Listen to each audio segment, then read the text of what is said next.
Hello and welcome back to the channel, everyone. So I'm back with the S333 Thunderstruck volley fire pistol from, is that Standard Manufacturing. Now I want to be able to say in this video that this is an awesome little gun and I recommend it to everyone. Unfortunately, I can't do that. In truth, this is a horrible gun. You know, I wanted it to be a great gun. I loved the design when I first saw it. I had to get me one, of course. But in truth, it's a horrible gun. And I'm about to show you guys why.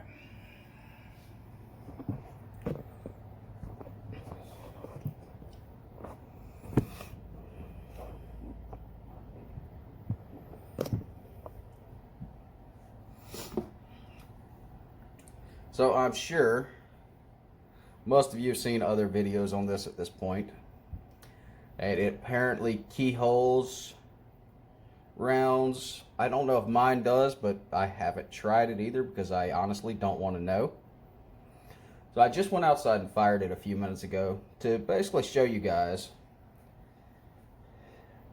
one of the major issues, well, a couple major issues. One, of course, being that the cylinder falls out because while carrying it in my pocket, this plunger fell out of the gun.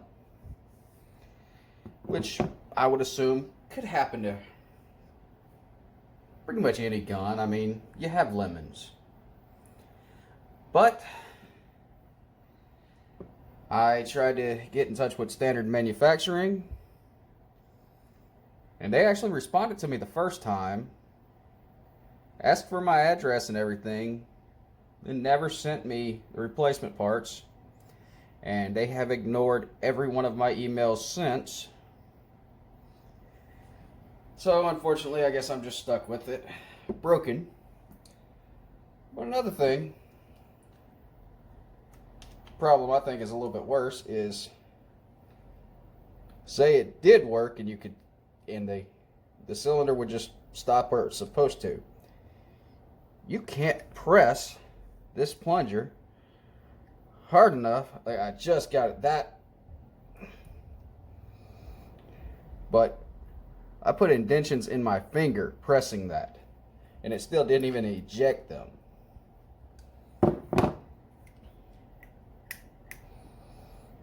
Spent cases, and I freed them up a second ago, and now it's not pressing again. You almost have to do that and then pull them out. That last one came out easy.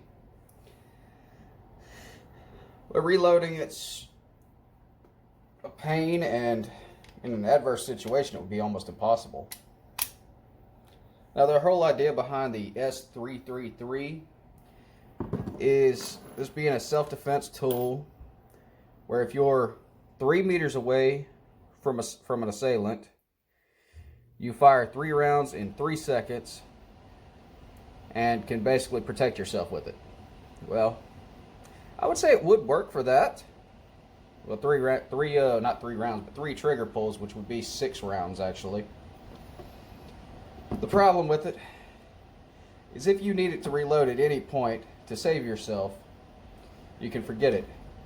It's pretty much, once you fire all 4 trigger pulls, all 8 rounds out of this gun, and it is an oddly shaped pair of brass knuckles at that point. Now, I'm still carrying this gun around every now and then, mainly because I'm not willing to accept yet that I bought a $300 and some odd paperweight that happens to fire bullets. But yeah, I can't recommend the gun. Not only enough, it's not even the worst gun I've ever bought. That still goes to the old Zip 22. But I'd say it's a close second at this point. What else do I have to say about this gun?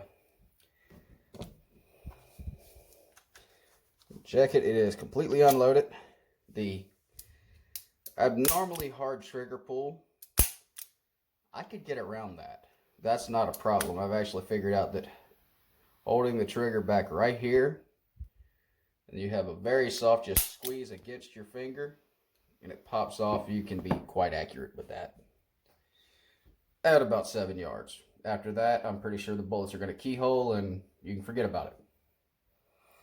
But I wanted to recommend this gun. I wanted to like it. Unfortunately, don't.